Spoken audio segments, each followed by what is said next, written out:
Hello guys, oh my god, welcome again to my channel. You're very much welcome. Thank you for stopping by, and feel free to leave a comment, to like, and to subscribe. I'm just a new YouTuber who's trying to like figure out this whole thing, and I hope you support. Thank you. Mildred here. I just realized that on that video I cut a lot of myself, like my head off. Yeah, I mean, I don't want to redo this video because I've really had to like psych myself to make this video, so because I'm just starting at once. So please just bear with me and just watch the video. I promise to do better next time. Thank you. All right, let's get into the video now. Thank you. First, let's get into the business of today. You all know I just like got into the USA like a month ago, and it's been exciting, but it's also come with its own challenges. So today I'm going to tell you guys about the 10 things like are like a cultural shock to me, like things that I knew were normal in my country, and having switched off over here now, and I realized that those things are not like totally normal. The last one is going to blow your mind. Like the last one is like my favorite, so stay tuned and watch till the end. Okay, so having been in America for a whole month now, like yay, I can tell you for sure that I've experienced these things and everyone. The first thing that have shocked me, not really shocked, but the first thing that like blew my mind was the roads. The roads were massive. Like the roads here are massive, like especially in Texas. When I came, I landed in Atlanta, and it was like the roads were big. When I came to Texas, it was even bigger. Like they have 8, 10, 12 lanes of roads. Like what? Where have you seen? Like I've never seen that, truth be told. Like being in my country, coming like from a country like mine, I have never seen that in my country. Like we don't have 10 lane roads. I mean, we barely have 2. So talk less of 10. Like wow. And the worst thing is, my husband and I will travel all the way from Georgia to Texas here, and I will not lie to you, they actually announce potholes. Like when you're driving, they announce potholes. They'd be like 2 miles ahead, pothole. And when I saw that, I was like, oh my god, pothole in America. And I was really expecting to see a pothole. When we got there, we passed the pothole. I did not even notice. And afterwards, I was like, what is the pothole that they were announcing me? He told me, we just passed it. I'm like, what pothole? That like that graze on the road? Like, do you know what pothole is? Like where I come from, when they tell you there is a pothole, know that there is a pothole. Like it is a valley that you're going to come out of anyway. But that's like one of the things that like blew my mind, like how big the roads were, how like how much they repaired the roads. Like we always saw some form of road constructions. Like it was like awesome. And the thing is, people actually respect the traffic lights. They drive accordingly. Like people stop at traffic lights. Like oh my god, like having driven in Cameroon for 2 years and over, I'll tell you, we don't like street lights or traffic lights are a suggestion. Like they're just suggesting like you may or may not stop if they even work, because most of the times they're not even working. So if they even work, it's a suggestion, because you are coming at the traffic light, you're not even sure if it's working, so you're just going, you know, people just understand. And there's always like fight. Oh my god, like it was so wonderful. Second thing, number 2 thing that actually blew my mind was the food, right? Like coming from Cameroon, right, when you go to the market, you have you see food, right? Food stuff. You see cocoyams, plantain, gari, okra, fufu, like all kind of food stuff. And then if you go to these kind of special shops or big shops, you can see biscuits and chips and you know those kind of things. Boy, the reverse is true in America. In America, processed food is everywhere.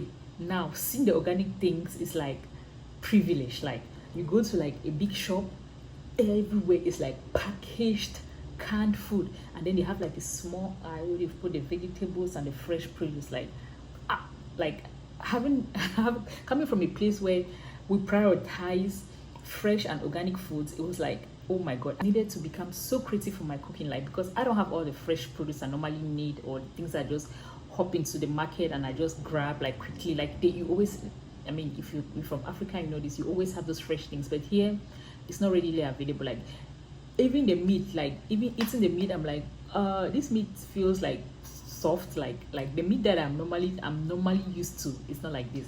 But I've become so creative for my cooking, because you practically have to go to maybe special African stores, or you go to like maybe Mexican shops where you can maybe get some of those things that you have back home for food. But that's one of the things that have shocked my system. Like most of the times I'm craving this thing, but it's not available. And if you go to the shops, even to get fresh produce, it's like just a small section of like selected things, and the rest is just like processed food, like sugars and like, oh my god, like no, I'm not trying to do that. But anyway, that has been another shock to my system. Like, yeah, the food. I mean, I'm still learning my way around, trying to find those shops that I can get like fresh produce and like organic things that will help me, stay healthy, I think. Because I don't want to get into the habit of start consuming too much of this processed and fast food, that I start losing sight of like the things that I'm really used to. But that's just the second thing. The third thing that has shocked me so much is like America has a lot of police. Like when I first got here, right, we're coming from the airport and I saw a police car and my heart was like breaking, because I was really like, maybe they will stop us. No, that's the beautiful thing. Since I got to America and I've driven like long distances, we drove like 12 or I don't know how much, 20 hours from Atlanta to Texas. No one police. There was not a single stop on the way.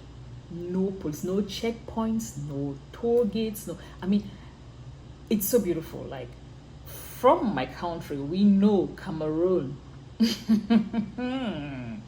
You cannot drive 10 kilometers without having a pop-up checkpoint. I mean, you pass on this road today, there's no checkpoint. Tomorrow you want to pass, there's checkpoint.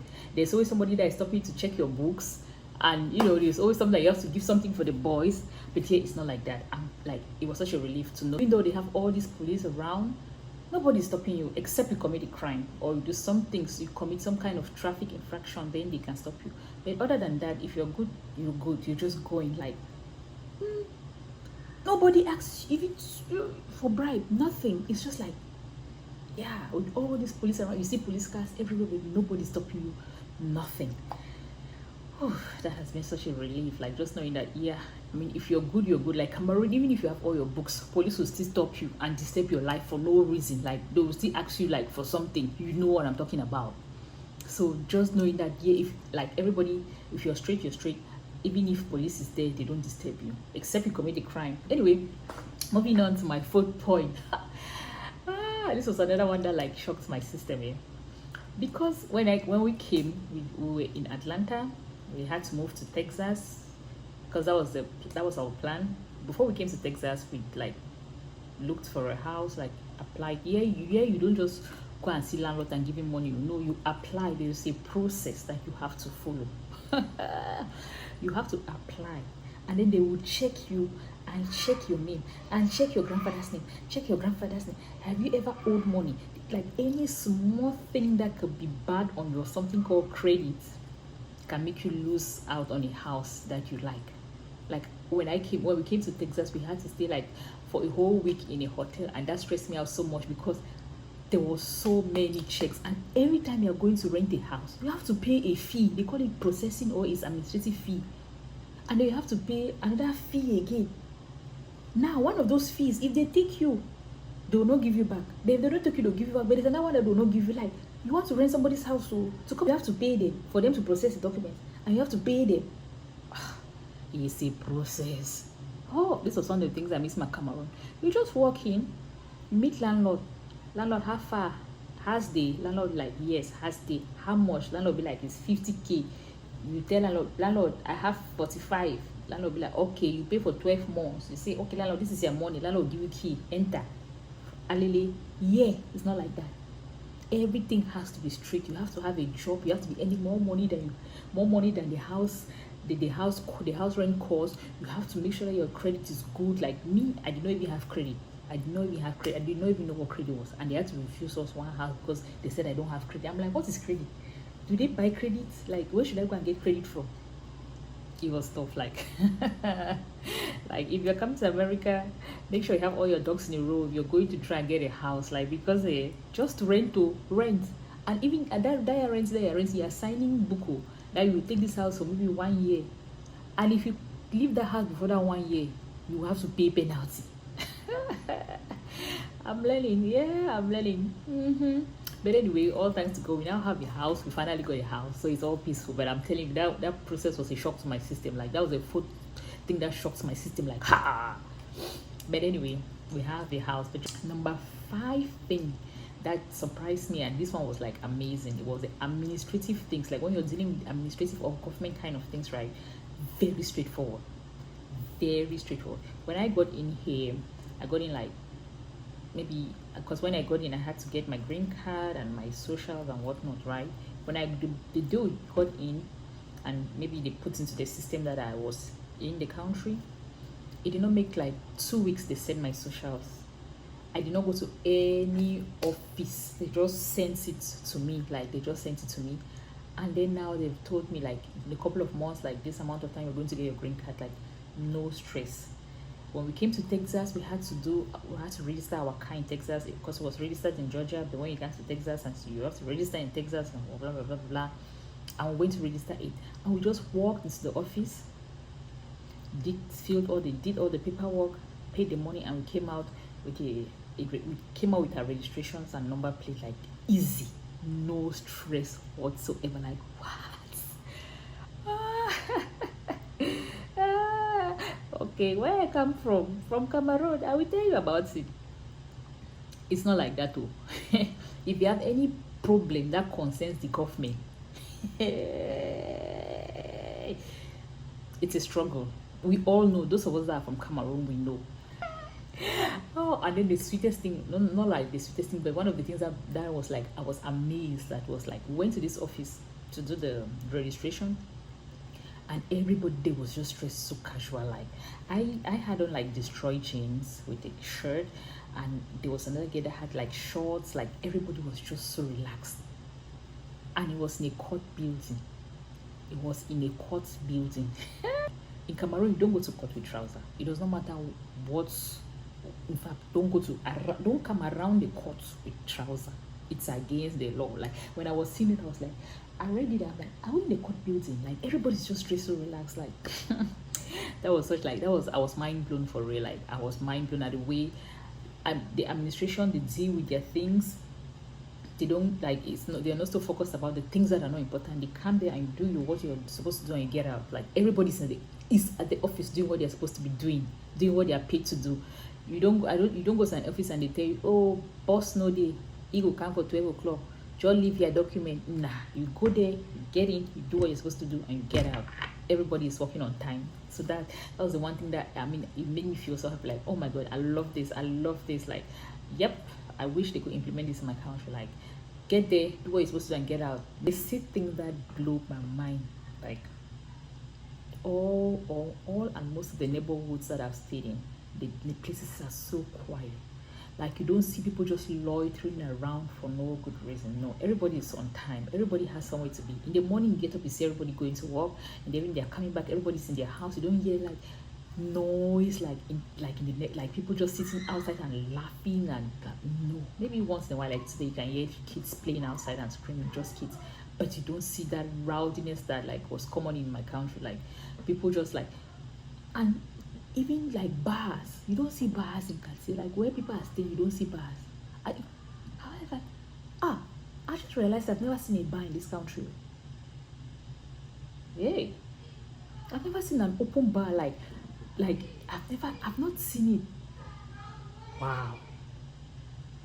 There are no bars, no loud musics, no nothing. Everywhere is quiet. You get into your house, you mind your business. You don't make noise. Like no noise. Like let me get those this. Because where I come from, we know. You'll be sitting here. This is bad. You and Bama, your query. Bama, reduce noise. I want to sleep. Bama, I'll tell them I'm paying tax. So number 7 point I'm going to make is churches. Churches in this country are quiet. Churches are quiet. Like where we're staying right now, we have like 1, 2, 3 churches around, like that I've passed up in person and I've seen them. And today is Sunday. I did not hear one ping. I did not hear noise. We went out this morning and I saw people actually going to church. But you pass there, you don't even know that it's a church. I have one church beside my house in Cameroon. We are actually fighting with that pastor every time because the noise from that church. You cannot sleep in your house because they are doing overnight or it's all night. You ask pastor, can you not pray like quietly in your church? Pastor tell that you want to stop him from praying to God. That's the one thing that I've enjoyed so much in this country, like the quietness, the respectfulness that people have for each other's space and peace. Nobody's intruding on your space. Nobody is intruding on your peace. Like everywhere is quiet. People respect each other's. In fact, that's another point I'm just going to slide into. Number 8 point. People respect each other's space. They respect people's personal space. You don't go into somebody's space like just barge in. You don't just barge into people's houses. No, you call, you make appointments before you see people. People here take their personal space so seriously. Even I was like, sometimes you go to the market like, wow, just on top of each other, or like in the supermarket, like you're just like pass me, like shifts map. No, every like even one like when I just came in, when we go to like a supermarket or we go to like to buy something and we're on a line and I will stand really close to somebody. My husband always tell me like, don't stand too close to people because they're like intruding in their personal space. And I was like, why? But now I'm seeing it, because even when we go to the supermarket to buy things and we're all standing on the queue, you see how somebody can be standing here, another person is standing here. Nobody is coming too close to any person. Like, but unlike us in Cameroon, like we're like, you know, like bam, like. But here, everybody takes their personal space very seriously. Everybody takes their personal property very seriously. Don't touch somebody's thing if it's not your own. You can get killed. I'm just saying. Like if you see a notice somewhere that personal property, don't enter. Don't enter. Don't just go and like no, because if something will happen to you that you'll not be able to explain. So people take their personal property and their personal space very seriously. Like there's always an excuse me, I'm sorry, like very polite, very nice. Like I'm enjoying it. I'm enjoying that one because I'm really enjoying it. I'm enjoying that personal space of the thing, that privacy, that no noise from church, that no noise in the neighborhood. They don't allow rowdiness. Like they even tell you they don't allow rowdiness. You even want to go into your cartel, they have their rules there. See trash like anywhere. Everybody puts their trash like sometimes I wish all of us, the whole world, could just be disorganized. Because in my country, we know sometimes you'll be pushing trash to pass. Like you and trash are fighting road. Like you are saying trash, shift, let me pass. Because somebody will leave the trash can here and come and put trash here. How do they expect it to pass? I don't know. Anyway, let me move on to that from that part. The 9th thing that I've enjoyed so much in this country is that you can buy anything on credit. So all of you that were in America before that used to oppress us. All of you that were in America that used to oppress us back in Cameroon. I see you. I see you. You can buy anything on credit. Like if you have a good credit, right? They have like their credit, whatever that they're calculating. But if you have a good credit, you can buy a house on credit. You can buy a car on credit. You can buy even dresses on credit. You can buy shoe on credit. You can buy food on credit. Everything you can buy it on credit. They just have to make sure that your credit is good and you're paying back a month that you're owing. They continue to give you on credit. But if you spoil that credit, you cannot get anything again. But I'm just telling you, this is just here so that if you are supposed to come, you know that you can have access to anything, but you have to keep your record straight. So that one that is sweeting me past, like you can buy anything on credit, and that's the fun thing. Like just knowing that it's a society like this that it tries on credit, but you have to be careful when using that credit. So you have to make sure you do your due diligence and you learn about the credit system very well, because the same credit system that will give you everything is the same credit system that will take everything. Here, okay. And number 10, this is the last. Oh, excuse me, my earbuds fell. The 10th one is like my best thing ever. Whatever you buy, you can return it. That one is sweeting me. Just imagine that you can buy something, you come to the house, you use it small, you don't like it, and give it back. From where I come from, is that even possible? Like people know, is that even possible? It's not possible. You cannot do that. But yeah, you can buy something and you use it, and maybe you don't like it. You go back and you return it, and they take it and they give your money back. That one's really bad. Now like this, I'll just go and buy something and I cancel it and read. I'm like, I don't like this thing. Let's take it back. And we take it back. They think that thing is it's sweeting me so much. Like, oh my god, like, do you know what that means? Where it come from? If you buy something, yeah, you take it out of that shop, it is your own. nobody will collect it back from you. Even if you just left there and you stood outside and realized I don't need the guy, bring it back. They have already bought you, bought market. Carry and go. But those are the 10 things that have actually not like those are the 10 cultural shocks coming from where I came from to America that have like that shook my system like that now you're in a different space, you're in a different country, and the rules in this country are different from what you're normally used to. The rules in this country are different from what you normally know. So I love my new country. I'm going to respect it. I'm going to live here peacefully and follow the rules because the rules are not that hard to follow. Coming from where I'm coming from, the rules here are not that hard to follow. And given the fact that it is America, and if you actually work hard and follow the rules, you can actually be anything that you can ever think of. It's a free country with unlimited and equal opportunity for everybody based on merits, not just based on who you know, where you're coming from, or your tribe. No, yeah, everybody has the same opportunities, and I'm grateful for that. And I'm grateful and show my kids, because I'm always saying things and bringing it back to my kids, and show my kids that yes, this society that I've come to come and work, to come and like build a home for you guys to come into. It doesn't matter where you start from, you can actually make something of yourself. So thank you for watching this video. I hope you enjoy. In the comment section, leave, if you're in America, leave your own thing that shocked you when you first came here. And like if you're in Cameroon or watching from anywhere, leave anything, like leave a comment telling me about any of the things that is not the same or the same in your own country. I'll be reading and I'll be replying to every of those comments. Thank you for watching, and next week I'll be dropping another video, same time, same day, Sundays. See you there. Bye.